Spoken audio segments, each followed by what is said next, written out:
শামুক চলে ধীরে ধীরে, তার পাশে যে ফুল, ফুলের পাশে লতা পাতা আছে যে এক কুল।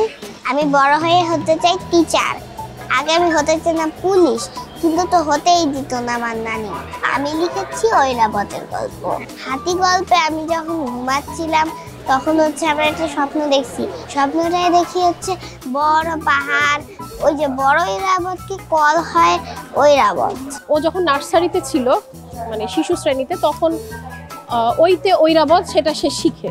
এই জন্য সে হাতিকে কেন্দ্র করেই চিন্তা করে যে হাতি না বলে ঐরাবতের গল্প বলা শুরু করবে। তো এই সব কিছু মিলাই সে নিজে নিজে এই গল্পটা তৈরি করে, আমার সাথে শেয়ার করে, আমি লিখে রাখতাম। এভাবেই আর কি সূচনা। আমি সবই লিখতে পারি, পাশ লিখতে পারি বা বিড়াল লিখতে পারি, সবই লিখতে পারি। এই যে যোগ চক্কর, উময়, খব, শয়ে, ব, এসব একটু লিখতে সমস্যা হয়, এই জন্য আমি বলি মা লেখে। 3.5 বছর বয়সে সে গল্প বা যে কোনো ঘটনা অনেক বাড়ায় বাড়ায় বলতেও পারতো, যে কোনো একটা বিষয়ে।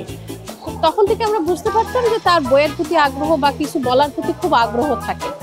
এরপর 5 বছর বয়সে সে নিজে নিজে কিছু গল্প এবং ছড়া ইনস্ট্যান্ট বলা শুরু করলো। আর স্কুলে এরপরে একটা গল্প বলা প্রতিযোগিতা হয়, সেখান থেকে তার গল্প বলার ইন্সপিরেশনটা আরো বেশি আসে।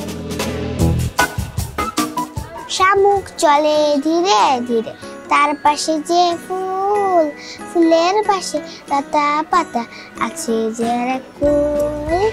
অনেক কিছু আমার মাথায় আসে, যেরকম অনেকগুলো ছড়া আমার মনে আসে।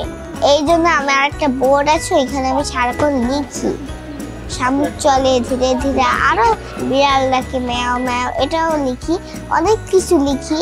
5 বছরের শিশু গল্প লিখেছে, এটা অবশ্যই প্রাউড ফিল করছি মা হিসেবে। বলতো সেই কনসেপ্ট তার লিখে রাখতাম আমি।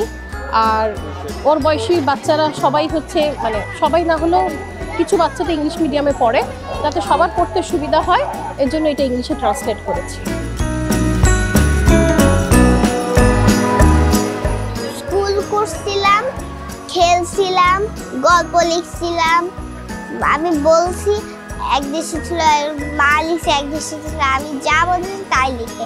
আমার স্কুলে আরেকটা জিনিস হয়, আমি যখন ওই ছড়াটা বলছিলাম, সেই ছড়াটা আমার একটা স্যার আছে, তার নাম রেজা। রেজা স্যারটা ওই মোবাইলে আছে না, ওটা রেকর্ড করে রাখতেছে। সব ম্যানেজ করে মাশাআল্লাহ, ওই স্কুলটা করে।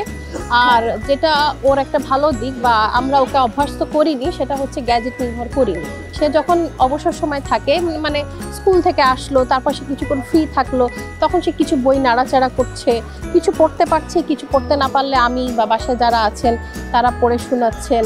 এভাবে তার গল্প শোনা, গল্প বলার আগ্রহটাকে আরো বাড়ায়। আমি লিখবো, আগে একটু বড় হয়ে নিয়ে ইতিহাস, অনেক গল্প লিখবো।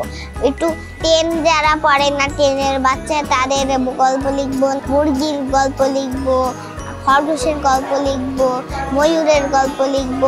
যত প্রাণী আছে, যত পশু আছে, যত পাখি আছে, যত বাচ্চারা আছে, ততদের গল্প লিখবো।